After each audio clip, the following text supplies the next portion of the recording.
Hello বন্ধুরা, back to my channel মৌসুমি 888। চলো তোমাদেরকে ঘরোয়া আজকে কচুরলতির রেসিপি দেখাবো। তার জন্য এখানে এই যে ছোট ছোট করে কচুরলতিগুলো আমি কেটে নিয়েছি, কেটে আমি ধুয়ে প্লেটে আমি তুলে নিয়েছি। চলো তোমাদেরকে দেখাবো।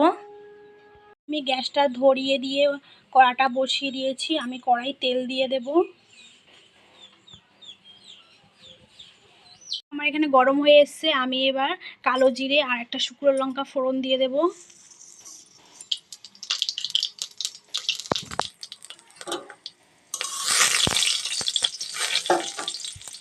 এখানে এবার কচুরলতিগুলো দিয়ে দেব।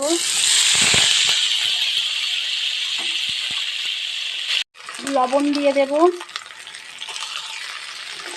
দিয়ে এটাকে ভালো করে নেড়ে দেব।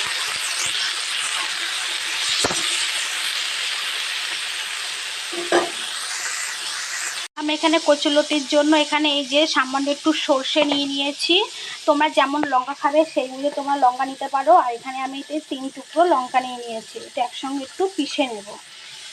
দেখো বন্ধুরা, আমার কচুরলতিটা অনেকটা ভাজা ভাজা হয়ে এসছে। আমি এবার এখানে এই সর্ষে আর লঙ্কা বাটাটা দিয়ে দেব।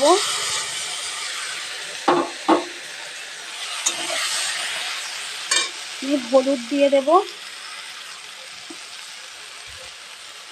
মশলা ধোয়া একটু সামান্য জল দিয়ে দেব।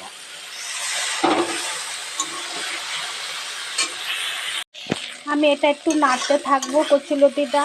আর প্লিজ আমার চ্যানেলটাকে যারা দেখছো লাইক কমেন্ট সাবস্ক্রাইব করে আমার পাশে থাকবে। ভিডিওটা ভালো লাগলে ঘরোয়া রান্না পদ্ধতিটি করে খেয়ে দেখবে, খুব ভালো লাগে। আমি এবার জল দিয়ে দেব সামান্য। বন্ধুরা, এবার ফাইনালি আমার হয়ে গেছে কচুরলতি রেসিপিটা। কাঁচা সর্ষের তেল দিয়ে আমি লাবিয়ে নেব। এই কাঁচা সর্ষের তেলটা দেওয়াটা মানেই বেটার, খুব সুন্দর সেন্ট বার হয়। এতেই তোমার এক থালা ভাত খাওয়া হয়ে যাবে।